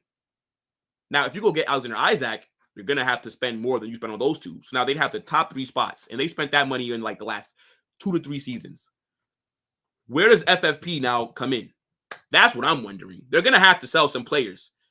They're going to have to balance the books. I know that they sold a hotel and their training ground, but I think they sold it to Todd Bowley. So technically, even though Chelsea don't own it anymore, the owner still owns it. And they've been doing some good business, right? They've been signing people on death row kind of contracts, 8 years. I think that's ridiculous, by the way. I would never sign an 8-year contract if I was a player. But unless I'm mid and I'm whoa, I can't believe I'm at Chelsea. I suck. How the hell am I at a big club like this? Okay, then I would sign an 8-year deal because I don't think I get any better than this. fair enough. But if you're a young, promising player, why the hell would you sign an 8-year deal if you're 17 years old? Like, are you stupid?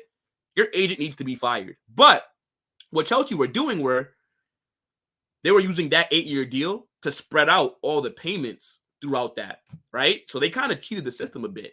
I don't know if it's cheating, but they found a loophole. Point is, I don't think that they're going to be able to sign Alexander Isak for that much money without having any outgoings, right? They've already sold Ian Maatson, and I'm pretty sure a few other players will follow him out the door. But I think Isak, yeah, he is one of the best strikers in the Premier League, and it would be a good deal. But would he want to go there? And would Newcastle want to even sell him in the first place? Because we all know that their two main players are being moves away. This guy and Bruno Guimaraes. So I think they'll only lose one of them this window. And I think maybe Bruno Guimaraes is the player that would leave faster just because he's not going to cost as much as this guy will. Like, I think Bruno Guimaraes, you could possibly get him for under 100 million. I think maybe around like 70 or 80. Alexander Isak, a striker that just scored like 18 or 20 goals last season? You're going to have to spend over 100 million to sign him. You're going to have to break the bank. So I think finally I'm happy with seeing Chelsea get linked to a good striker.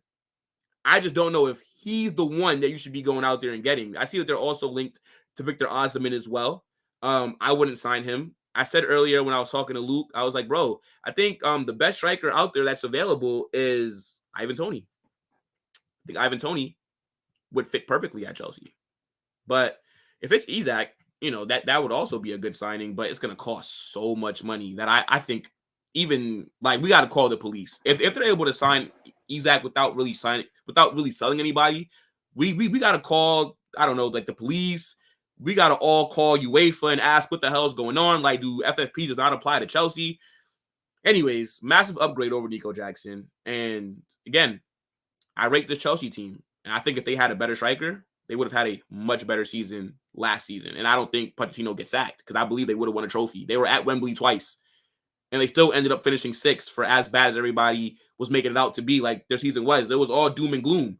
So, yeah, man, let's see what happens with this deal. Would definitely be a record fee again for Chelsea. But yeah, I think he'd benefit from moving there. I mean, he played Champions League football with Newcastle, but I think Chelsea are a much bigger club than what Newcastle are, and Newcastle have some promising pieces, right? They got those rich ass owners, and we got to see what they end up doing. But it's when are those owners gonna start spending more money? So they brought in Sandro Tonali. I believe they brought in Isak, right? Was Isak there already? I actually don't remember. Point is, though, I think Newcastle got to start making some big moves if they're going to plan on keeping their bigger players, or else they are going to want to leave for some of the other elite clubs around the world. But yeah, I think Chelsea, it's about damn time that they're getting linked to a good striker again, because the rumors that I was seeing with some of those strikers that they were being linked to, I'm like, bro, Chelsea are not a serious club if they don't go out there and get a proven striker. As I said, Nico Jackson's not shit, but this guy can't put the ball to the back of the net consistently. He needs to be coming off the bench. But yeah, man, Isak to Chelsea. Let me know what you guys think about that. I also think that if they don't go get Isak, and let's say if they can't get Toney, I think another striker that they should be looking at, and they already linked to him, maybe Julian Alvarez. I know that was a rumor a week or so ago, or maybe even a few weeks. Yeah, I think Julian Alvarez could be a good fit at Chelsea as well, but he cost a lot. I don't know if he cost over 100 million. I think but then would City want to sell him to a Premier League club? I don't know. So that could actually, Prem tax is real. They could actually raise the price on that. But yeah, man, let me know what you guys think about Isak possibly going to Chelsea. Let me see. Yeah, bro, 150 million is crazy. That's an insane amount of money that I just don't think he's worth. Let's just be honest. Good player. But Isak, for me, shouldn't be no more than 70, 80 at the most. 115 million. 115 million. This guy better come in and drop I don't know, 30 GA a season. It's a lot of money, bro. Yo, shout out to everybody that's in here though, man. Definitely make sure to smash that like button and subscribe to the channel and get in the chat. And yeah, let me know what you guys are thinking about some of these stories. We still got a few more. We got 4 more rumors to get into. and then we'll end it. I will be live today, people, for both the Copa America matches, USA, and then the Colombia game after that. So, you guys definitely got to tune in to the watch-alongs. We've been doing so many watch-alongs lately, so it feels really good right now to be doing a transfer frenzy. I'm not gonna lie. I love Isak, but I wouldn't pay more than 70 M's. I'm with you, Deca. I'm with you, brother. It's way too much money. Let's keep it moving, though. Let's keep it pushing. Hold on. Cheers, guys. Cheers. Take a sip of some water. All right. Now, yeah, man, let's just see. I didn't really want to talk about this guy, right? Because I don't like him at all. But fuck it. We will talk about Garnacho. Now, again, this is another player that everybody online seems to really rate. But unlike when I was talking about Nico Williams, I think Garnacho is ass. I don't think he's good at all. I've watched a lot of him, and I just do not understand where the hype comes from with this player.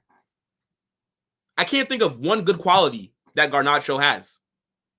Honestly. Maybe the best thing I say about Garnacho is he's direct, right? Like, that's a good thing against tired defenders. He's aggressive, but this guy is trash. I'm sorry. Garnacho is not a good player at all, and there is nothing that anybody can tell me to actually start rating this guy. And they're saying that Al-Hilal are thinking of making a bid for him. And if I was a Man United fan, I would say, thank you, Jesus. Somebody's going to be taking this absolute bum off of our hands. But it's the complete opposite. Guys, I need you to go to Twitter right now, get in that search bar, and look up Garnacho Al-Hilal. And look at what these Man United fans are saying about this deal. They're laughing at it. They're saying it will cost $100 million to buy his right leg. Am I missing something? I need you guys to let me know. If you rate Garnacho, let me know what's so good about his game. He is awful. He can't link play. He can't beat a man unless it's a kick and run. He doesn't score like that. He doesn't create chances. He doesn't cross the ball. What does he do? The only reason that he has a career is because of the style of play that Erik ten Hag has. Because if they would have sacked him, and if they would have brought in a manager that wants to play possession-based football, Garnacho would not make it. He would be cooked. Imagine Garnacho trying to beat a man 1v1 in a low block. He can't do it. He's only good in counterattacking systems, chaotic football. That's where Garnacho is somewhat decent. But I think in 4 years, Garnacho is not playing for an elite club. This guy is at Wolves. He's at Malaga. Maybe he's at Valencia. He will not make it. I'm telling you guys right now, Garnacho is not who you think he is. The PR for him is fantastic. And I don't even know why the hell Al-Hilal would want him. Maybe because of his fan base online and maybe bring more viewers. But Al-Hilal are an elite club. They are the most successful club in that region of the world. They are basically the Real Madrid of Asia. Why? Like, why? You got Neymar, Malcolm, right? All these other ballers at Al-Hilal. They just won the league. Invincible. You're being linked to Raphinha, who I don't rate that highly, but I think Raphinha is better than Garnacho. They're also being linked to Rafael Leao. Are you telling me that there's a 3-man shortlist for Al-Hilal and attackers, and that's Rafael Leao, Raphinha, and Garnacho? Now, Leao, I don't rate as highly. I think he's a decent player, though. I think he's actually, he's a good player, Rafael Leao. I think he's a little overrated. I think Raphinha, average. He's Bolivian, fake Brazilian. But Garnacho. I don't know which scout maybe recommended this. I don't know if it's Al-Hilal's director of football that recommended Garnacho. But we know in that country, they don't mess around, bro. They might have beheaded whoever recommended Garnacho. You know, they be chopping off hands in that if you go steal something. Imagine what they'll do if you recommend somebody to spend money on Garnacho. On top of that, Man United are going to want a lot because they seem to believe that he's the guy as well. They may want like $100 million to sell Garnacho. Nacho shit. Like, when I'm online, sometimes I feel like I'm just old because a lot of players that I see get hyped up, the amount of profile pictures of this guy's face is ridiculous. Garnacho, you know, I would be on my hands and knees thanking the Lord that a club wants to buy him. But they're laughing at Al-Hilal. He won't join your dusted club. It'll cost $100 million for his right leg. Garnacho owns your league. What? Like, where have we gone as a society that guys like Garnacho are that highly rated? I just cannot believe it. I see people saying we can't sell our star boy. And I'm like, whoa. They're not talking about Kobe Mainoo.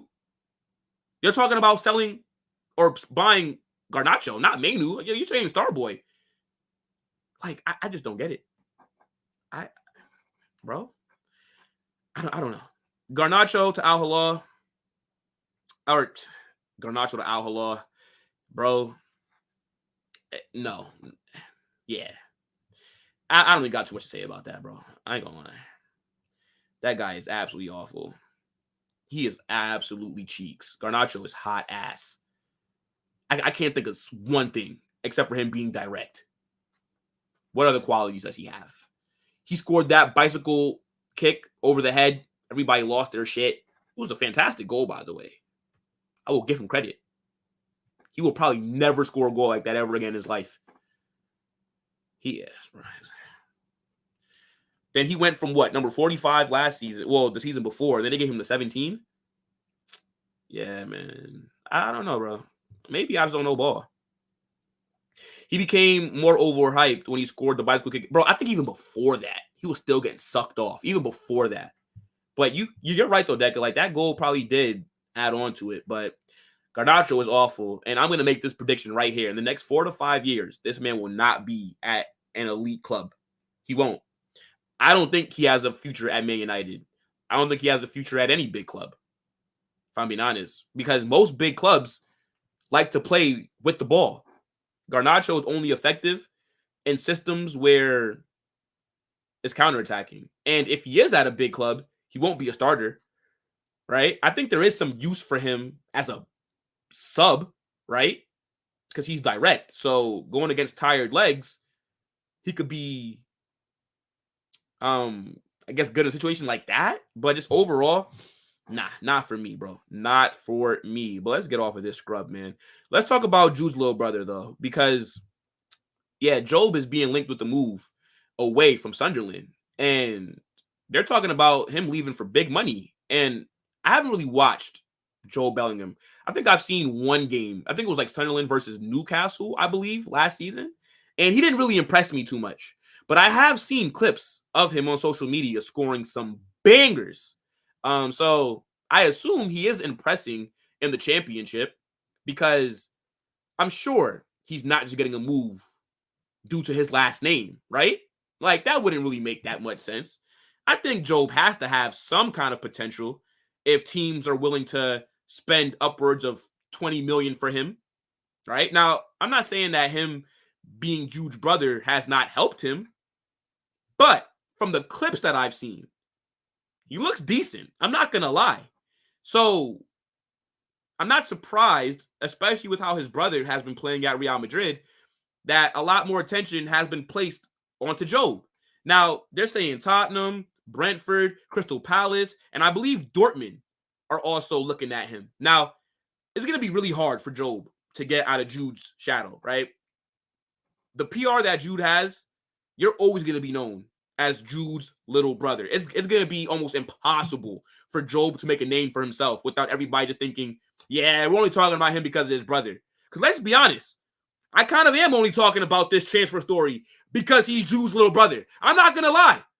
You think I'm talking about any other Sunderland players that could possibly get a move? Fuck no. I can't even name you Sunderland's starting 11.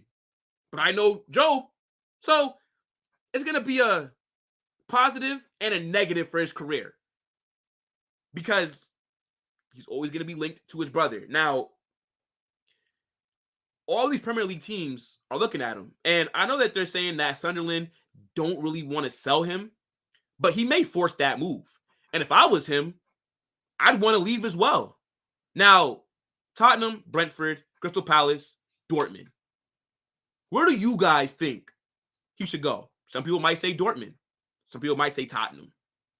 I think if he does want to get out of his brother's shadow, maybe you don't go to Dortmund. Now, if I was him, I would go to Dortmund.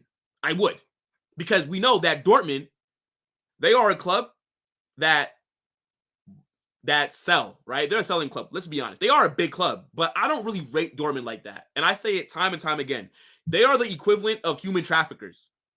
They want to find young kids, buy them for a cheap price, and then sell them for a much higher price later.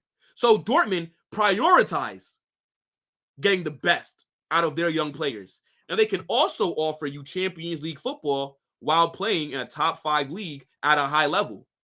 So if I was an attacking player that was 18, 19 years old, and I was playing in England and Dortmund came in for me, I would go there. I'm going to play Champions League football, and in the Bundesliga, more eyes will be on me, and then I'll get a big move in a few seasons. I think that could work. That'd be the number one option for me if I was Jobe. On top of that, again, his brother, right? Let's be honest. Like, they have a relationship with the family. And I know that Jobe's been to games when Jude was at Dortmund, right? I saw pictures of it and everything. So I'm pretty sure that the club has probably been talking to him since Jude was there. So this might be a deal that could have been in the works for a while now.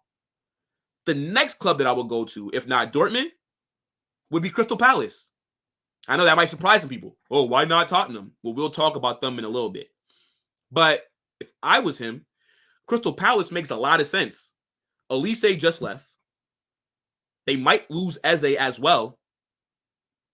Jobe could be the replacement for Eze because he plays in the same positions kind of. Actually, he kind of plays in the same positions that his brother played for Real Madrid last season, which is funny enough. Attacking midfielder, could be a CM or a center forward. But the way that Oliver Glasgow has Crystal Palace playing football, they were cooking when he came in like February last season. So if Crystal Palace are going to be playing this attacking, possession-based style of football, that would be exciting for a young player, especially one that's only at Sunderland in the championship. And if he does make that step up to the Premier League, it's going to get, well, he'll be able to showcase his game a lot more. And I think Crystal Palace give him a lot of opportunities to play because they don't have a big squad like that. So they're going to use him, especially if they spend 20 million. Crystal Palace is not a team that just go out there and just throw money at players that don't get any opportunities. So that would make a lot of sense as well. Second option. Third option, I would say Tottenham, right? Now, the reason that Tottenham are low on just where I'd go if I was Jobe, that ranking list, is because they are never mind. Tottenham are not a big club. I was going to say that they're a big 6 club. I don't really rate Tottenham like that. To me, to be considered a big club, you got to win trophies. Tottenham don't do that. So why the hell are they talked about as one of the elite clubs in England? Like, what the fuck? They have a nice stadium, but what else do they have to show for that big-ass stadium? Nothing. Dusty trophy cabinet as well because it hasn't been touched in damn near longer than a decade. Anyways, Tottenham is low because they are a team that they will be playing in Europe, right? And Postecoglou also has a nice philosophy. They play some very attractive football. But is Jobe going to get minutes there, right? Tottenham are not necessarily looking to give youngsters minutes because they are trying to compete for top 4. So I don't necessarily know how much opportunity he will get if he signs for Tottenham. That's my main thing. Now, if they were talking about him starting, then I mean, yeah, I guess Tottenham would be an attractive option, but not over Dortmund for sure. Hell no. And then last, I got Brentford. I just don't rate Brentford if I'm being honest. I think look, Thomas Frank is there. They play some good football, but nah. I wouldn't go to Brentford if I was Jobe. I think Crystal Palace, out of any of those teams that are going to be in the bottom half, is just a more attractive option. And with them losing their two best attacking players basically this summer, possibly because Olise's already left, we still got who's going to go on with Eze. I think he goes to Crystal Palace and he could possibly cook in the Prem. But Dortmund for me, that would be the number one option. I think for any young player, going to Dortmund would be in your best interest because they literally want to sell you. That's how they keep the lights on at Dortmund, is by selling young players. They want you to reach your full potential. Or not your full potential, but they want you to progress because then they'll be able to make a profit from you. Literally. That's just how Dortmund operate. I don't rate it like that, but it is what it is. Can't knock it. Dortmund are the best club for developing young talent. So, yeah, for me, that's where I'd go. Maybe he doesn't want to go there because his brother was there and, he doesn't really want the comparisons and all that. Fuck it, bro. Like, what do you care about what people say anyways? You're going to be compared to your brother no matter where you go. So going to Dortmund should not be that big of a deal. But let me know which club you guys think should sign Jobe. And yeah, I mean, if he is in the Prem next season, then we will be seeing a lot more of him because I'm pretty sure a lot of you guys do watch the championship, but not me. I don't. So if he's in the Prem, I'll tune in a lot more to see what he does, especially because now Crystal Palace are playing a good brand of football. But yeah, as I said, let me know in the comment section which club you think Jobe will end up at. Now, we got two more topics, people. Now, not going to spend too much time on this one, but Kingsley Coman, he's being linked with a move back to PSG. Now, I don't necessarily think this would be a bad deal, but if I'm PSG, I just lost Mbappe. Why are you looking at Kingsley Coman? Kingsley Coman's not that good. I think he's a decent player, and I like him coming off the bench, right? Because of his pace. He's a runner. You do need players like that in your side.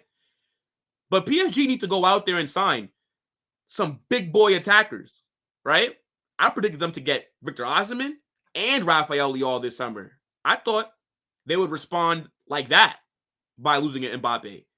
But I'm seeing them get linked to Kingsley Coman, and I'm thinking, what the hell is going on in PSG for them to be thinking Coman is somebody that they should be spending 50 or 40 million on right now?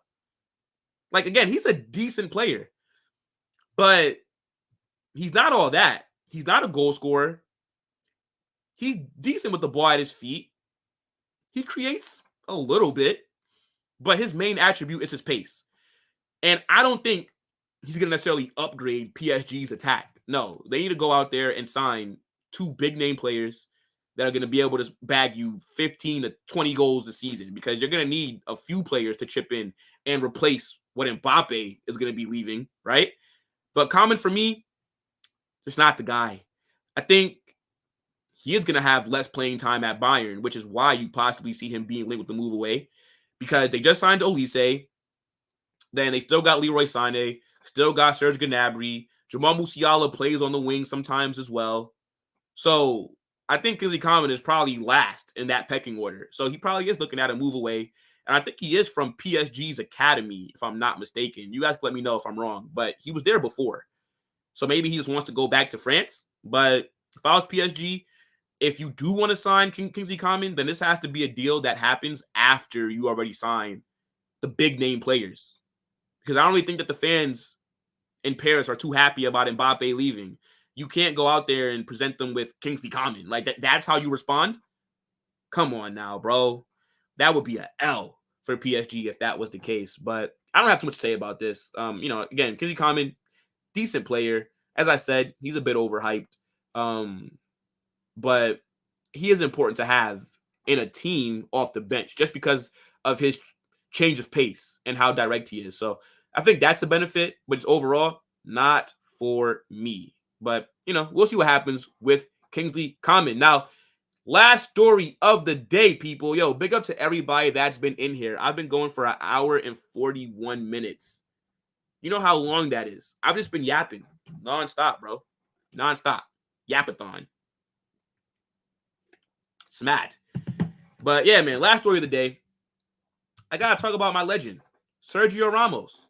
He's dealing with the move to Al-Nassr. He could possibly link back up with Cristiano Ronaldo. So this is a story that we got to keep our eye on. We know that Ramos was at Sevilla last season, and he is leaving the club on a free because he is a free agent, basically.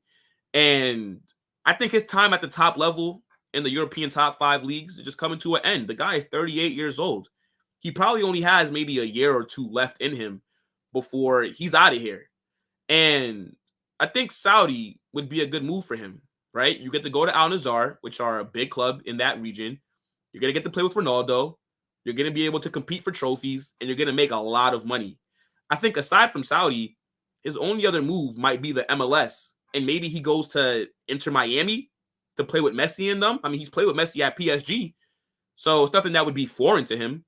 But I just think Saudi would be able to offer him more money. And if we're going to be honest, the Saudi league is way more competitive than what the MLS is because they have multiple teams in that league that have been spending a lot of money to, make it more competitive. So if I was him, that's what I would do, right? And on top of that, Al-Nassr, they need all the defensive help that they can get.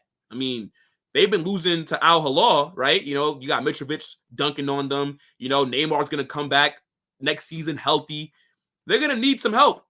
They came second in the Saudi Pro League last season, and they had a lot of points, but Al-Hilal just went invincible. So, yeah, they're going to need some defensive help there. I think they already have Aymeric Laporte as well. So him and Ramos, they could provide a nice low center back partnership. And, yeah, man, it's just kind of crazy to think that these players that we grew up watching are just no longer at that top level like what we saw growing up, right? Sergio Ramos, one of the best center backs that I've seen, right? This guy stepped up time and time again for Real Madrid, scoring that header to beat Atletico Madrid in the Champions League, the penalties, and he is good defensively as well. But, obviously when you have a center back that can score goals the way that he was, it does stand out. And that would kind of tend to be the first thing that people might think of. But defensively, though, he was very sound as well. The only issue that I had with Ramos was he was a bit rash. And he did kind of make some decisions that's like, bro, like, what are you doing? Like, you know what I'm saying? Like, he was a bonehead kind of, right? There's a reason why he, I think, has the most red cards in La Liga history. But nonetheless, he was a top player, bro. And yeah, I think he'd do well in Saudi. I think, he probably plays another 2 seasons and then he's out of there. So, I think Ronaldo would definitely like to see him there as well. And again, they're going to need the help if they're going to be trying to beat Al-Hilal next season. But that's all that I have for you guys today, man. This was a really good episode of Football Frenzy. Excited that I was able to bring it back because the last 2 weeks have been crazy, people. I have not been able to record any transfer news because of the Euros and then Copa America. But now we are back, baby. I think before I end it off, I do want to say shout out to everybody that was in the chat. Make sure that you guys smash that like button. I will be doing 2 watch-alongs later, USA and Colombia. And then tomorrow, I'll probably be doing like a live show. Maybe I'll bring on like one of like the guys or something. And then, we'll kind of talk about the Euros and maybe any other transfer news that happens from now until then. So, yeah, guys, big up to your damn selves. Make sure you like, subscribe, turn on post notifications. I'll catch you guys in a few hours. I'm out, people. Peace.